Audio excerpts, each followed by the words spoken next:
when you are beyond time, I was beyond time without any time cues, no television, no radio, nothing, you know, no watch. You live following your mind, you know? Hey Wanderers, question for you. How does our body know what time it is? How does it know when to wake up or when to fall asleep? Well, cave explorer Mikhail Sieve wanted to understand this exact thing. He wanted to know how our body perceives time without any access to environmental cues, such as the sun or a clock. So in 1962, he decided to isolate himself underground for 2 months. And once he emerged, the results of his pioneering experiments were remarkable. He found that even in complete isolations away from any environmental cues, his body kept to a consistent sleep-wake cycle. He would wake up, go to sleep, and eat at fixed intervals. This then became what is known as the circadian rhythm, Latin for about a day. Our ability to sense time helps us to do everything from knowing when to fall asleep, when to wake up, when to eat, and even knowing when to catch a ball that's flying towards us. Whoa! That was a close one.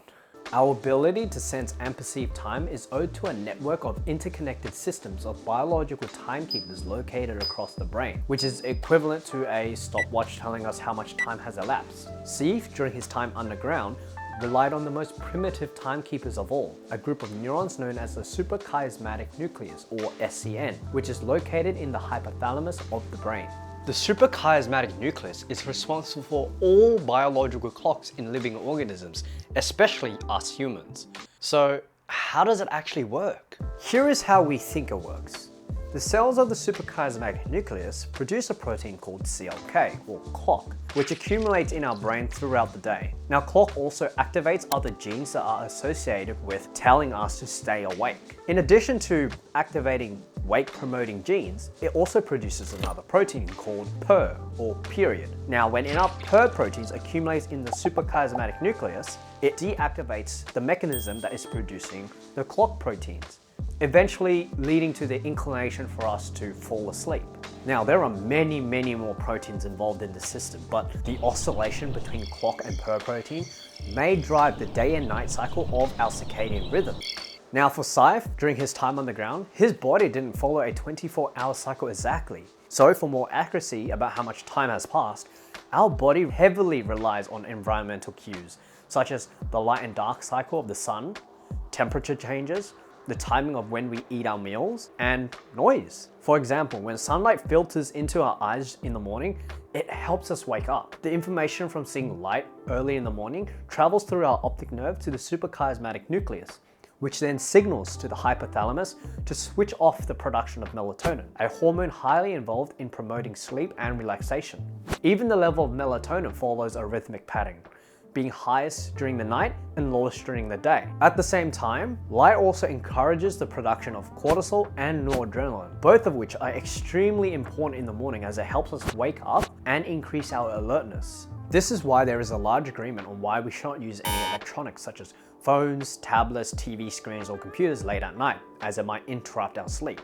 But what's got me thinking is, most electronics emit blue lights, whereas the sun emits a whole wide range of different colors or wavelengths. So my question is, do electronics really have the same effect as the sun?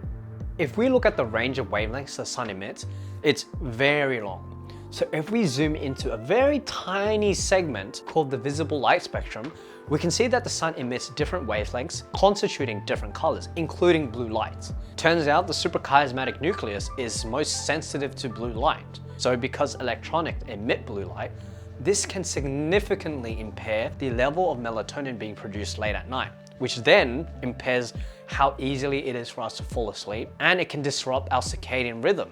Our body temperature and the time in which we eat also affects our internal biological clock. A rise in body temperature in the morning helps us wake up and will drop between 1 to 3 degrees Celsius to help us fall asleep. These changes in body temperature acts as a feedback signal to the suprachiasmatic nucleus. A rise in body temperature signals as an increase in metabolic activity, which in turn affects the cellular mechanism underlying the circadian rhythm. The timing of when we eat our meals also signals to the suprachiasmatic nucleus about the time of day. Eating breakfast, lunch, and dinner at consistent times every day allows our body and the circadian rhythm to produce the necessary components to help break down the food at the right time. So you can see, a lot of environmental factors affect our circadian rhythm. But how important are environmental cues? I mean, our circadian rhythm itself runs on its own cycle without any external influence. So how much influence do they have on our ability to sense how much time has passed? Well, Saif ran another experiment during his time on the ground. He would count from 1 to 120 at a rate of 1 count per second. I mean, with this in mind, it should have taken him 2 minutes to count from 1 to 120. But what he found out was that it actually took him 5 minutes. So isolating himself underground for 2 months severely warped his perception of time. This result from Saif does explain why sometimes when we are indoors with no influence from the sun, wind, or even a lot of noise, time seems to pass a lot more slower. So it seems that environmental cues are extremely important in our perception of time as they fine-tune our daily behavior and make our circadian rhythm much more accurate. And it makes me wonder, what else influences our perception of time? If our sense of time passing is not objective, what could that mean? Are we all experiencing the passing of time differently? Is the sense of time the same for all of us? Thank you for sticking around until the end of the video. I hope you enjoyed it and learned something new. Don't forget to give that thumbs up a high five, and don't forget to subscribe to this channel to learn more about science and to show us your support. Want to know a secret? It's completely free. Don't tell anyone I told you that. Tune in next week for another video about our fascinating world and how science influences us every single day. And as always, we are the ones that wonder. So keep on wondering.